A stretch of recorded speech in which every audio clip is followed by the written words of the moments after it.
Okay. Yeah, it's German. It's very German. Yeah, very, very good. All right, Jeremy. And whereabouts in the States are you from? I am in Clearwater, Florida. So, Tampa Bay. Very nice. And Clearwater, what do I know about Clearwater? I know that it's beautiful and also there's lots of Scientologists. There you go. There you go. Our beaches are beautiful. I think it's top 5 now for the last 10 years. But you wouldn't be able to tell from me because I am white as can be. I have not tanned, having lived here now for 18 years. I don't know if that's the German in me or just the fact that I don't go out in the sun. You know, it could be both. Probably the German. I don't think Germans have evolved very good melanin for tanning. Yeah, I don't know if I'm truly representative of all Germans, but I know that I am definitely one of those, like, okay, you know, I think I go out in the sun for 5-10 minutes and I start to get red. Like, I don't tan, I just red. I do as well, yeah. So, you know, we've got to cover up with just sunscreen everywhere, otherwise I'll go pink. Very hot here too. Where are you based out of? Western Australia, so which Perth is the city, and we've had the hottest February in history, recorded history, that we've ever had. This has been hideous. That's rough. Are you guys humid too, or are you the dry heat? We're dry heat over here, so humid's on the east coast, which I think is worse. Yeah, I don't know. It's funny. I was just in Arizona this last weekend, so I just went from like Florida super humid to Arizona super dry, and I don't know. It was just threw me for a loop. You know, my body's like, "Where's the water? Where's the water?" You know, and I was like, I don't know. Got to drink it all. Yeah. Anyway, but it's better than being cold, I suppose.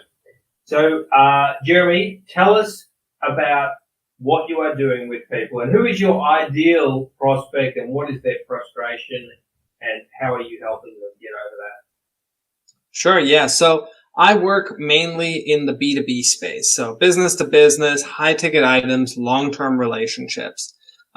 Specifically, I've worked with in the healthcare space, chiropractic, physical therapists, veterinarians, a lot of businesses that target those industries, those private practice owners, and help them grow and scale. I help those kinds of businesses to find their audience, engage with that audience, and to build relationships there.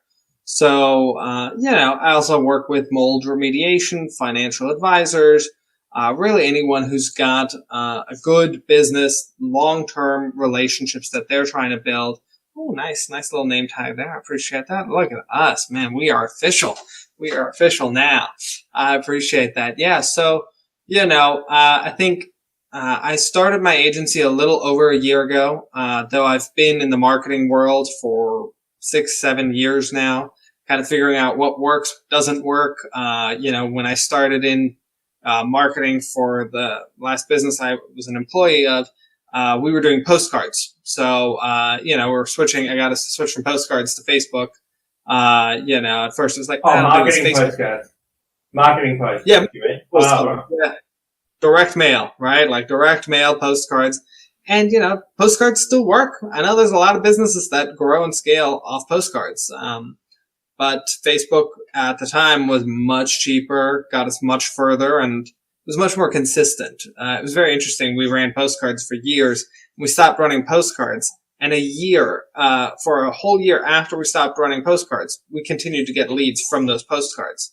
I don't know what people were doing, if they were just in drawers or sitting around, but we had a specific landing page that was only on those postcards. So we were like, they couldn't have come from anywhere else. And then finally, about a year after we had stopped sending out postcards, we stopped getting postcard leads, which was just kind of interesting. Very interesting, yeah. So, but you don't do that anymore at all. It's purely online? Yeah, purely online. You know, still do some physical, like for my clients. Sometimes I recommend sending out an ebook, like, or an actual book in that case, right? So there's a value to having a physical touch point. It just makes you more real with customers. But it's I always like to say it's like you got to go where customers are. And you know, it used to be billboards made sense because you know you had 4 people driving in a car, and you know most people were looking out. now you've got 3 out of 4, if not 4 out of 4 people in the car looking at their phones, while they're driving, so, and there's a good chance they're on Facebook or Instagram or some other platform. And so that's where you should advertise. Interesting. So, and you do a lot of like medical guys, professionals, guys and girls, like chiros, and so these people they want to get results. They've got the money to spend on campaigns. And what's the first thing that you suggest? Are you building landing pages? Are you, getting to write a book that they can use to market? Yeah, I think for any, for my clients, they're usually, they consult those kinds of businesses. So I always recommend that they have assets in place, right? Whether that's a webinar, whether that's an ebook, whether that's, sometimes they'll want to go straight for the consultation. It's very hard, to take a stranger and be like, hey, you want to come get a free consultation, which we all know is a sales call, right? Like we all know the demonstration, the consultation, it's always a sales call. It might be dressed up and prettied up, but when you give a webinar or, you get an ebook or you're getting something, they're much more likely to be willing to do it and willing to do it longer term. Sometimes you can run a consultation campaign for a couple weeks, but then it kind of dies out because you sort of picked off the cream and then everybody's like, yeah, I haven't gotten anything, so I'm not willing to give anything, just from a brand value aspect of it. I love content. I love blogs. I love people who have podcasts, like this. This is a great way to stay engaged with your audience, add value in a way that the customers, or your clients or your relationships, they can always go, okay, what else can I learn? And then, like what you're doing is awesome. I'm sure your audience loves this. It's bringing in experts in various spaces and going, okay, well, what do you know? And what do you know? And, it just gives you another chance to be in front of your audience. And it's a bit like the postcards, Jeremy. They just get out there and then you forget all about them. And then somebody comes back and says, oh, I saw this. And, it's out there. Yeah, it was interesting. My last job. So, we had been running I helped launch a podcast and we were pretty consistent. I think we got to 100 episodes. So we're doing one a week and, right around episode 80, we had somebody call in. They were like, yeah, I've watched all of your episodes. So he's watched like 40 hours of our content. And he's like, I'm ready to, sign up. And we were selling a $60,000 program. So we hadn't talked to this guy at all. He had just like reached in and, within a week or two, he signed up and it was like, wow, this is someone we've been nurturing without knowing that we've been nurturing the sales process. And he just kept seeing us and seeing us and seeing us and following. And, when he was ready to make the decision, he came in, and, it was great. Amazing, Jeremy. And do you talk about your services much, or do you just focus on the content and they can just sniff around and find out what you're offering? Or do you directly pitch them in your podcast, So when we were doing the podcast, we were mainly adding value, right? So we were doing interviews, we were talking about our mission, our purpose, our why. When I do content, it's mainly like, okay, what value can I add? So like for myself, I've created a bunch of blogs, right? So if somebody's interested in using artificial intelligence marketing tools, created this massive ultimate AI marketing blog. It's got like over 100 tools that I've researched and figured out, okay, hey, you can use this. There's AI writers, right? So you can type in a headline and it'll just write a blog for you. Now, I recommend you read it and make sure it follows your voice and things like that. But, I think just people seeing that you're talking about a certain topic tends to make you an authority because they're like, oh, wow, this guy really knows what he's talking about. Now, I do like calls to action, right? Like people need to be told what to do next because otherwise there's confusion, right? It's like the whole premise of a landing page is you have one thing you want them to do is fill out the form, right? And then that works. So I think there's a combo effect. I think like in a podcast like this, you're just like, dude, here's some questions, here's some value, here's some content. somebody were to ask me, Jeremy, how should I build my business? I would tell them, and I'd be like, look, if down the road you have trouble, you should check out my website. Like for me, I've got all my pricing on my page. I'd be like, good, check out b2bbusinessexperts.com. Got my pricing, go take a look at it. And then if somebody does, great. And if they don't, that's fine. I'm here to add value first. Yeah, definitely, yeah. And so when you're talking to one of these clients and they're very busy and you're telling them, look, you need to create some marketing assets like webinars and books and things, what's the type of resistance that you sometimes get from them? They're most of the time they're just like, hey, I just need you to get me leads. And I'm like, yeah, look, I love to get you leads. I agree, right? Like I'm always in agreement that I want to get you leads. So, it's just, there's going to be a cap to how many leads I can get you. And they're going to be more expensive, right? If they don't have a brand, if they don't have the content, if they're not doing it, at all, then I don't have much to work with. Like I had a client, they just wanted me to run ads, and I did for them, and the leads were expensive. And they're like, Jeremy, it's like barely profitable. We're sort of breaking even sometimes, not always. I'm like, look, you haven't posted on any social media in years. When I checked, their website was down, and their website wound up being down for 2 months. So even if somebody saw the Facebook ad and converted, people are going to Google you. So it was like, they hadn't claimed their Google My Business. So there were no reviews that anybody could see. So it was like, you can't market in a vacuum. I always tell people, it's like, look, ideal scene, I always look at it holistically, right? Do you have content? Are you ranking on Google? Are you posting on social media?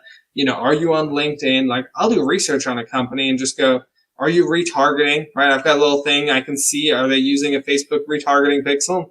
I'm like, God, if you're getting any traffic to your website, put a retargeting pixel on there and, spend $5 a day or $2 a day on Facebook following people around the internet. It's so cheap. So, I think that's the resistance I run into. And, sometimes the client wants what the client wants. And I go, look, I'm willing to do this. You're paying me. I will do what you ask me to do. But I think you're throwing money out the window. And, usually I'm right. And they figure it out after a while. Yeah, and that's a good way to break it to them. Like, this is costing you more per lead, and it's the uncomfortable truth of doing this thing that takes so much work, but it pays off. And convincing people that they need to do it is a tough one. Yeah, I think people are starting to come around. I think the fact that you want content, you need content. I think more and more people can see that, because I think it's sort of like, I guess, old school used to not really have to add as much value because you didn't have as much competition, right? Before the internet, it was just whoever else was in your city. If you had that product or service, or if a salesman came into your town, they had all the information, they had all the power. Now, sales has changed. People have most of the power, right? For me, I get annoyed when companies don't have their pricing on their website, right? Like I'm just like, that's the first thing I want to know. It's like, how much are you, right? Like, are you even in my price range? And if they don't have that, if I'm super interested, I will Google their company name plus pricing. But if it takes me more than 30 seconds, I'm out, right? It's like, unless it's an enterprise product, I get that. There's those people out there. But, it's like, if you're looking at a CRM, right? If you're looking at HubSpot, if you're looking at Salesforce, you want to figure out what are all the pricing components. You look at reviews. You're looking at what other people are saying, So I think anyone that's living and doing business, can you get away without a website? Can you get away without a Facebook page, an Instagram, LinkedIn, potentially Twitter? I don't know about Twitter. I don't know. I haven't used Twitter, but I know that big companies do. But you can get away with it, but I don't think your long-term success is there. It's like, not having a Facebook page now is like not having a website in the early 2000s. It's just kind of weird. And with your own business, Jeremy, what would you say the number one thing that is driving business for you? Is it your blog that you created, or how are you acquiring customers? What's the number one way? For me right now, it's just the relationships I've built. So part of that is I post on social media consistently.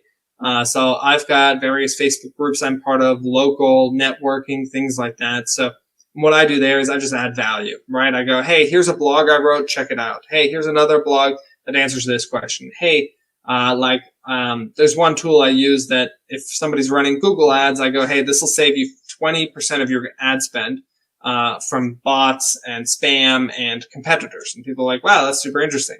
Now it costs me $75 for unlimited clients, more or less.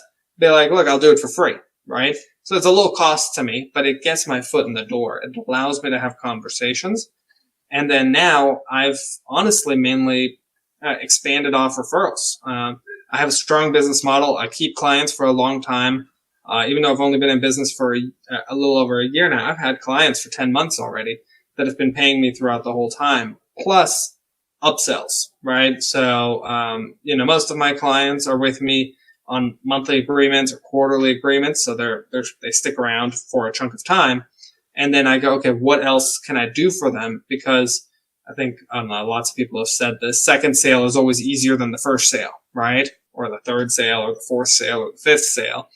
So I think a lot of businesses that I run into, sometimes they don't necessarily have, a value stack or whatever you want to call it, where they just have we sell this and then they're done, right? Like they stop the relationship. And for me, I'm like, one, the first relationship, my target is to have somebody for life, right? Like I want to help people build their businesses and scale and grow to the point where, they're with me for the next 20, 30 years. And when they sell their business, whoever they sell it to, I get to work with them too, So I when somebody comes in the front door, I try and, keep them for a long time. Feel like I've answered your question. Let me know if I didn't. You did, Jeremy, and you hinted at something, which is really important, where you said that the value stack, I think it's what I call the value ladder. Do you want to explain that and why is that important for people to understand that? Yeah. So let's say you spend $100 to acquire a new customer and I spend $100 to acquire a new customer. We both have a $200 service that we sell them, right? So let's say for me, it's a Facebook audit, right? And let's say you do the Facebook audit too. Now, let's say for you, you're like, cool, I spend $100, I made $200. Now that's good. That every businessman would be happy with that kind of return. However, if I take that Facebook audit and then I go, good, hey, why don't I manage your Facebook ads for you? Because I found all these different mistakes on how we can improve your efficiency on Facebook. And then I sign somebody up for, let's say, $600 a month recurring revenue, right? Good. So now I've got a person, I spent $100, I made $200, now I made another $600. Now after 3 months, I've made $2,000, $1,800 plus the $200. Then I upsell them and say, hey, it looks like you've got an opportunity on the SEO side of things. Looks like you're not doing anything. So I upsell them on another $500 a month. Now they're paying me $1,100 a month. I keep that for another 6 months. They're growing, they're expanding. I say, hey, you should get some email marketing going too. Now, all of a sudden, let's say after a year, they're paying me $2,500 a month.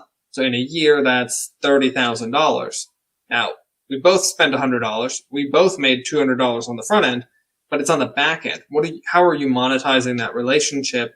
And it's not about the money, right? Like it is and it isn't. It's about what value can you add with the client. Like one client I worked with, we started with Facebook ads, right? $500 a month management fee. I handled their stuff and I was just like, look, I don't know that you should be spending this much money on Facebook. I was sort of shooting myself in the foot, but I was being honest and saying, I don't know that this platform is the right tool. They were mold remediation. And they were like, oh, well, we appreciate that. Why don't you take a look at our Google ads? I found out that they were wasting $3,000 a month because their agency hadn't looked at the locations they were targeting. So they were a local business and their ads were running in California and Texas.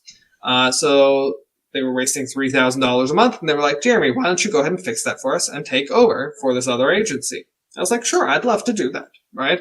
Boom. Now it's $1,500 a month.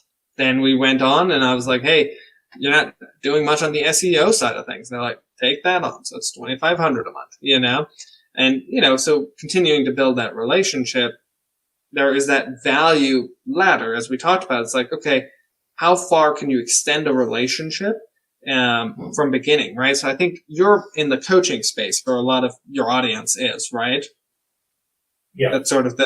Yeah. So, I think the difference there is, okay, can you sell somebody a course once for $500, $900, $20, whatever it is? Great. That's awesome. But then once they finish that course, how can you keep them connected? Can you get them onto a group coaching call where they pay you $99 a month and you've got 20 people? Now all of a sudden you've got $2,000 a month coming in and you get some predictability, right? And ideally, like for me, when I first started my business, I was terrified because I'm like, I have $0 in income, right? I went from a salary of over 200,000. I went down to zero, making nothing.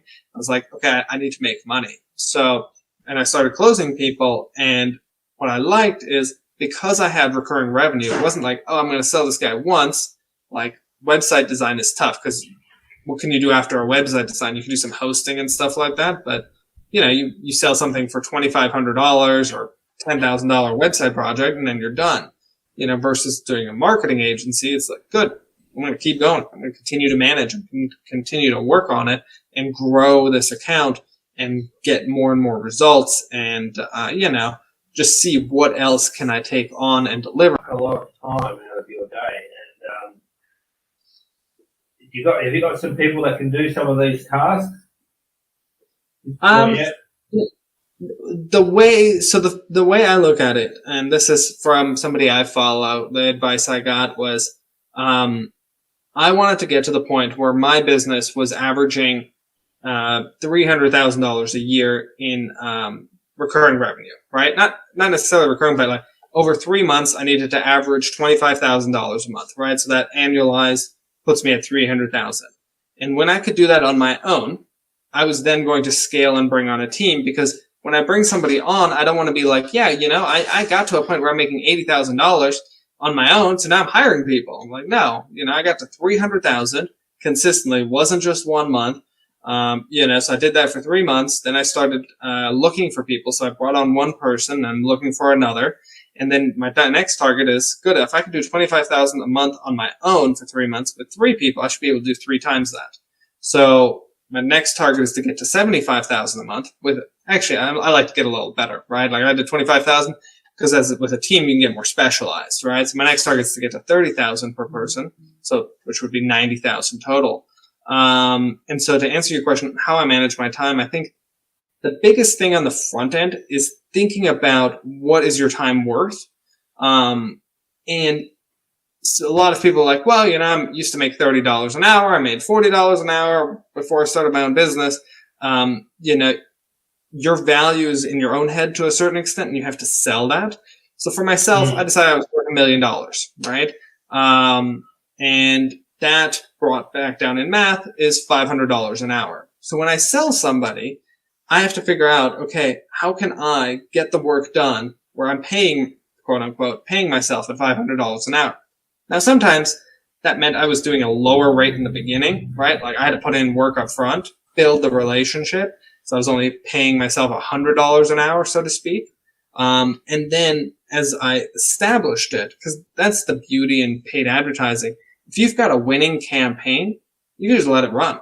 Like I've got clients where I figured out a perfect campaign. They're happy with it. I'm happy with it. And they are, and then I don't have to touch it for 3 to 6 months. You know, just kind of rolls. So I have to spend maybe 15 minutes a month. Just, oh, good. That campaign's still running well. Perfect. Right. I mean, I don't check it monthly. I check it weekly, but it takes me 2 minutes. Okay. Campaign's running. Good. Let it roll. So I think if in the beginning you determine what is your worth, even if you can't quite fit it in perfectly, set yourself up to get to that point, right? So if you're like, man, I want to do coaching calls and you don't feel comfortable charging $1,000 an hour or $500 an hour, do group coaching calls, right? And charge $50 an hour per person. And then as you scale and build up your group coaching call, you can get to the point, okay, good. You've got 10 people on the call. Now you're making $500 for that hour of group coaching. Or maybe, you know, if it's a 2-hour call, right? Like maybe you have to get to 40 people or 20. I lost the math on that. 20 people. You know, so I think that's the management of time and then automation, right? I love technology. So whether it's Zapier, Databox is a great data management tool, also a reporting tool. You know, so all of those kind of help. Awesome, yeah, great. Some really interesting stuff there from Jeremy. And Jeremy, what's the best way that people can reach out and contact you? follow you and all of that?